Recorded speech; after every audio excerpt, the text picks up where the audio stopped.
Hello दोस्तों, नमस्कार। स्वागत है आपका फिर से नए वीडियो में। दोस्तों आज की वीडियो में हम देखने वाले हैं दोस्तों करमवीर भट्ट। दोस्तों करमवीर भट्ट के द्वितीय सर्ग राजभवन का सारांश लिखिए। तो चलिए इसको देख लेते हैं। काफी इंपोर्टेंट प्रश्न है, तो आप लोग वीडियो में कंटिन्यू बने रहिए।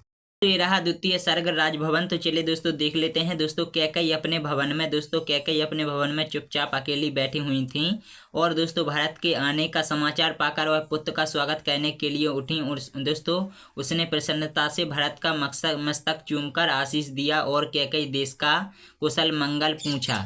दोस्तों भरत ने उत्तर देते हुए कहा कि वहाँ तो सब कुशल है, किंतु अयोध्या में आज क्यों सर्वत्र दुख पसरा हुआ है।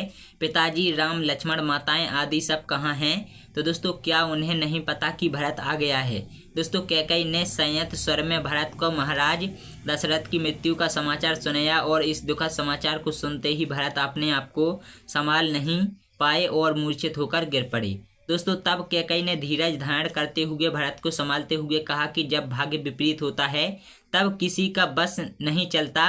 भले ही कोई मुझे कुटिल कुमाता कहे, परंतु मैंने वही किया जिसमें पूरी मानवता का भला है। मैंने राम और भरत में कभी भेद नहीं किया। अवधपुरी में सब प्रकार का सुख है। यहाँ के नर नारी अनुशासित, सुशिक्षित, कर्तव्यनिष्ठ और सुख वैभव से संपन्न है। इन पर शासन करना सरल है, किंतु अब भी कुछ दीनहीन ऐसे हैं जिनके जीवन में युगों युगों से घोर उदासी छाई हुई है, जिन्हें न ज्ञान का प्रकाश मिला है और न ही प्रेम, दया, करुणा, ममता आदि।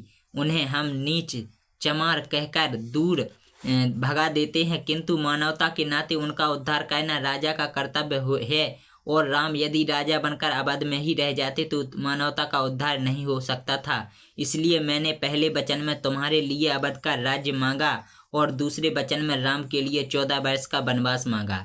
दोस्तों पहले वचन को महाराज मान गए, परंतु पुत्र प्रेम के कारण दूसरा वचन सुनते ही उनकी चेतना खो गई और महाराज स्वर्ग सिधार गए, यानी दोस्तों उनकी मृत्यु हो गई।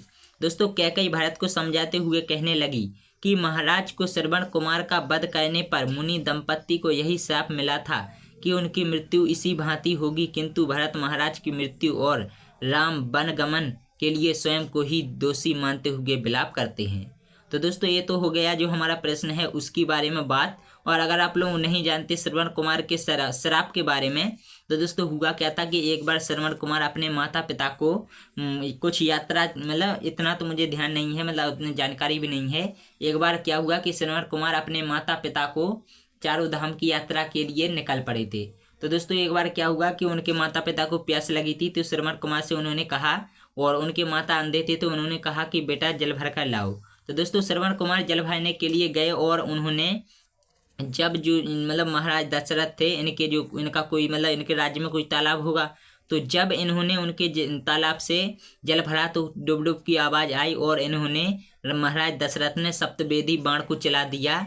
और जब श्रवण में बाण लग गया और वह कराने लगे तो इन्होंने सोचा कि कोई पक्षी मतलब कोई पशु है, लेकिन वहां पर व्यक्ति को देखकर एक गए और उन्होंने बताया कि हमारे माता पिता प्यासे बैठे हुए हैं। तो महाराज दशरथ पानी लेकर गए, इनके माता पिता से क्षमा मांगी, लेकिन उनके माता पिता ने पानी नहीं पिया और इन महाराज दशरथ को श्राप दी कि जिस प्रकार मैं अपने पुत्र वियोग में प्राण त्याग रहा हूं, उसी प्रकार आप भी अपने पुत्र वियोग में प्राण त्यागेंगे।